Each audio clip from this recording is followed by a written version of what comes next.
नमस्कार किसान भाइयों, कैसे हैं आप लोग। उम्मीद करता हूं बहुत ही बढ़िया होंगे।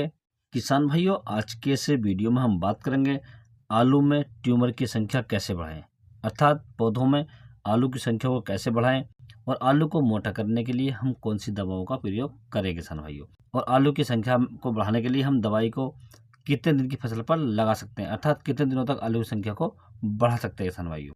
और कौन सी दवाई का हमें प्रयोग करना है, कौन सी खाद का प्रयोग करना है, कौन सी स्प्रे करनी है, पूरी जानकारी दी जाएगी इस वीडियो के माध्यम से। तो आप वीडियो पर अंत तक बने रहिए और जो किसान भाई चैनल पर पहली बार आए उनसे रिक्वेस्ट है कि चैनल को सब्सक्राइब कर लें और पास वाली घंटी को भी दबा दें, ताकि हमारे आने वाले नए वीडियो का नोटिफिकेशन आपको सबसे पहले प्राप्त हो। किसान भाई, आलू की फसल में ट्यूमर की संख्या बढ़ाने के लिए हमें अपनी फसल की एक अच्छी देखभाल करनी होती है, क्योंकि जब हम आलू की फसल से अच्छी पैदावार लेना चाहते हैं तो हमें उसकी देखभाल भी बहुत ज़रूरी होती है किसान भाइयों। यदि हम बात करें ट्यूमर की संख्या हम कब से कब तक बढ़ा सकते हैं, तो जब आपकी फसल 20 दिन की हो और 45 दिन तक हम ट्यूमर की संख्या बढ़ा सकते हैं, अर्थात उसमें दवाई लगा सकते हैं किसान भाइयों। और अपने आलू से बम्पर पैदावार लेने के लिए आलू की संख्या को बढ़ा सकते हैं किसान भाइयों। इसके लिए आपको सबसे पहले विशेष ध्यान रखना है, आप अपनी फसल को समय समय पर देखते रहें, उसकी जड़ को देखते रहें कि जड़ काली तो नहीं पड़ रही है, जड़ में काला धब्बा तो नहीं है, जिसमें ट्यूमर बनते हैं वो नर तो नहीं गल रहा है, वो काला तो नहीं पड़ रहा है। आपको ये समय समय पर देखना चाहिए किसान भाइयों, क्योंकि फसल की देखभाल बहुत ज़रूरी होती है किसान भाइयों।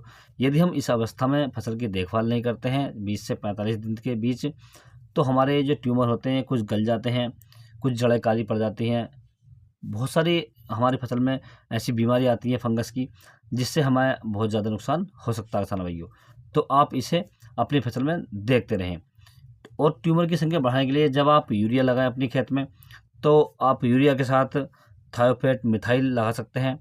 500 ग्राम प्रति एकड़ के हिसाब से आप यूरिया में मिक्स कर लें, उस पर सही से चिपका लें, मिला लें और उसे यूरिया को फेंकें और सिंचाई कर दें। यदि आपको थायोफेट नहीं मिलती है तो आप एक कैप्टन टेक्निकल आता है, जो अदामा के मैरीमैन में भी आता है और अदामा के समीर में भी आता है। आप इनमें से दोनों में से कोई सा भी ले सकते हैं। आपको इसकी डोज की बात करें तो 500 ग्राम प्रति एकड़ ही लेना है आपको, और आप इसे भी यूरिया के साथ मिलाकर फेंक सकते हैं किसान भाइयों। और किसान भाइयों, हमें ट्यूमर बढ़ाने के लिए एक्स्ट्रा फास्फोरस की आवश्यकता होती है, तो इस अवस्था में हम उसमें स्प्रे लगा सकते हैं। स्प्रे करने के लिए आप 1261 का प्रयोग कर सकते हैं। यदि हम इसकी डोज की बात करें तो आप 1 किलो 500 ग्राम प्रति एकड़ के हिसाब से इसका स्प्रे कर सकते हैं किसान भाइयों। किसान भाई, आपको स्प्रे करने के लिए 150 लीटर पानी की आवश्यकता पड़ेगी, और स्प्रे आप अच्छे तरीके से करें ताकि पौधे पूरी तरीके से तर हो जाएं। तो इससे आपकी फसल को नाइट्रोजन भी प्राप्त होगी और फास्फोरस भी प्राप्त होगी, जो हमारे ट्यूमर बनने में बहुत ज़्यादा मदद करेगी किसान भाइयों, और पौधों की ग्रोथ को भी अच्छे से मेंटेन कर देगी। दूसरा किसान भाई, आप जब अपनी फसल में यूरिया लगाएं तो आप उसमें ह्यूमिक एसिड डाल सकते हैं। ह्यूमिक एसिड की बात करें तो आप 1 किलोग्राम प्रति एकड़ के हिसाब से ले लें। इसके स्थान पर दूसरा आप माइक्रोराजा डाल सकते हैं। माइक्रोराजा से भी बहुत अच्छी ट्यूमर बनते हैं, ट्यूमर बढ़ते हैं, क्योंकि पौधों में जितनी जड़ का फैलाव ज़्यादा होता है ट्यूमर उतने ही ज़्यादा बनते हैं किसान भाइयों। तो इसलिए माइक्रोराजा या ह्यूमिक एसिड दोनों ही जड़ों का विकास करते हैं किसान भाइयों। तो आप किसान भाई अपनी फसल में ह्यूमिक एसिड या माइक्रोराजा भी डाल सकते हैं किसान भाइयों। यदि किसान भाइयों हम इसके स्थान पर दूसरा स्प्रे करना चाहें तो आप NPK 05234 अपनी फसल पर लगा सकते हैं। इसके अंदर ही फास्फोरस की मात्रा 52% होती है किसान भाइयों, तो ये भी ट्यूमर बनने में बहुत ज़्यादा मदद करेगी।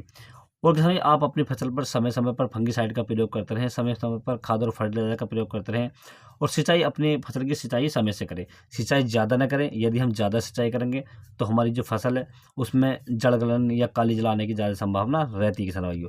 इसलिए आप इतनी सिंचाई करें जो आपके बेड है वो लगभग ऊपर के साइड जो हिस्सा होता है उनका, जो ऊपर की परत होती है लगभग 3 इंच तक आपकी जो गूल है या बेड है वो सूखी रहनी चाहिए, नीचे को हल्की नमी रहनी चाहिए। आप ज़्यादा सिंचाई ना करें किसान भाइयों।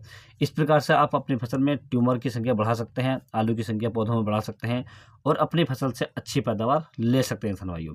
किसान भाई, यदि आपको किसी अन्य फसल के बारे में कोई जानकारी चाहिए तो आप मुझे कमेंट्स कर सकते हैं, व्हाट्सएप पर मैसेज कर सकते हैं, आप अपनी फसल का व्हाट्सएप पर फोटो डाल सकते हैं और जानकारी ले सकते हैं।